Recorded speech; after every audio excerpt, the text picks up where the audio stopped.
जो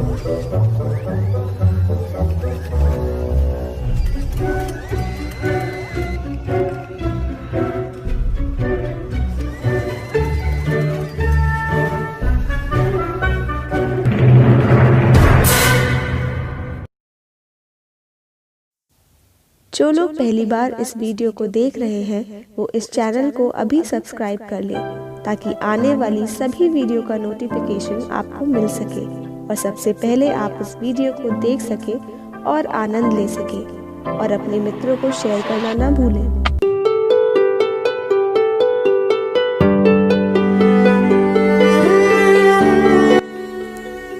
ससुराल की वो पहली सुबह मुझे आज भी याद है। कितनी हड़बड़ाकर उठी थी मैं ये सोचकर कि देर हो गई, ना जाने लोग क्या कहेंगे।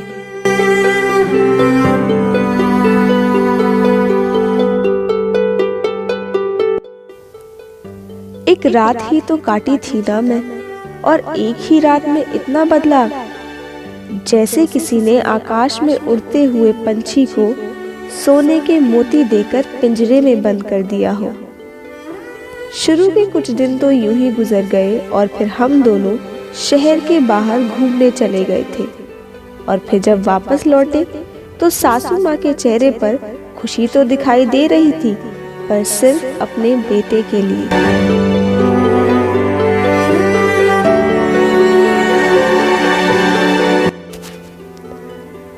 सोचा नया नया रिश्ता है, एक दूसरे को समझने में देर लगेगी, लेकिन समय ने जल्दी ही एहसास करा दिया मैं यहाँ बहू हूँ, जैसे चाहूँ वैसे नहीं रह सकती। कुछ मर्यादा है, कुछ कायदे हैं जिनका पालन मुझे करना होगा। धीरे से हंसना, धीरे धीरे बातें करना, सबके खाना खाने के बाद खाना खाना, जैसे ये आदतें अपने आप ही आ गई थी।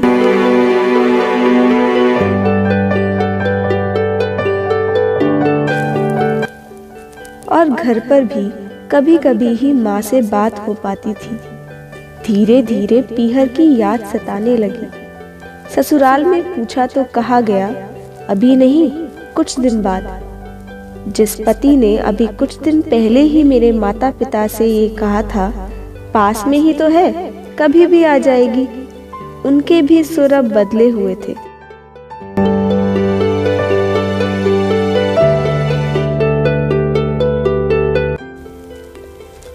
अब धीरे धीरे समझ आ रहा था शादी कोई खेल नहीं, इसमें सिर्फ घर ही नहीं बदलता बल्कि पूरा जीवन बदल जाता है। आप कभी भी उठ के अपने पीहर नहीं जा सकते, यहाँ तक कि कभी पीहर वालों को याद आए तो वे भी बिना पूछे नहीं आ सकते।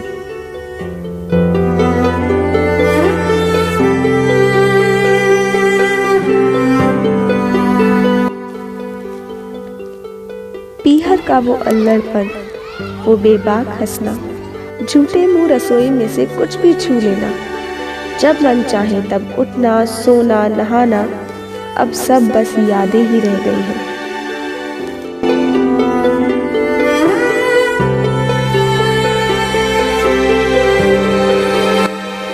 दरअसल अब मुझे समझ आने लगा था क्यों विदाई के समय सब लोग मुझसे गले लग कर रो रहे थे।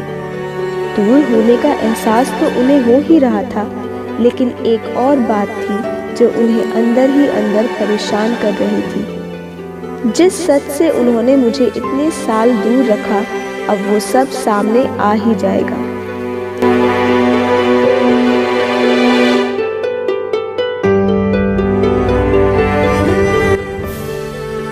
पापा का ये झूठ, मैं उनकी बेटी नहीं बेटा हूँ, अब ज्यादा दिन छिप नहीं पाएगा।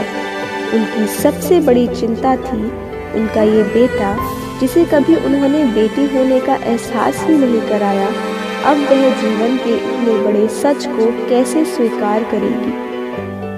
माँ को चिंता थी उनकी बेटी जिसने कभी एक गिलास पानी का नहीं उठाया, वो इतने बड़े परिवार की जिम्मेदारी कैसे निभाएगी।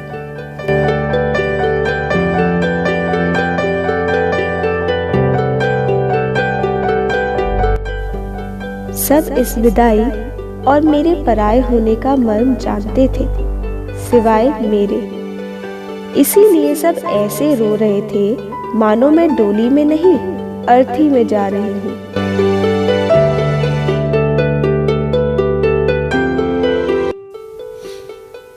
आज समझ आता है, उनका ये रोना गलत नहीं था। हमारे समाज का नियम ही यह है कि एक बार बेटी डोली में विदा हुई तो फिर वो बस मेहमान ही होती है घर की। फिर चाहे कोई कितना ही क्यों ना कह ले, आज भी यह घर उसका है। लेकिन सच तो यह है कि वो अब कभी भी यूं ही अपने घर, जिसे मैका कहते हैं, नहीं आ सकती। हजारों समस्याएं और हजारों परेशानियां आने पर अब उनका हल उसे ही निकालना होगा। हंसते हुए गमों को छिपाते हुए। इसे तपस्या नहीं कहा जाए तो और क्या कहा जाए।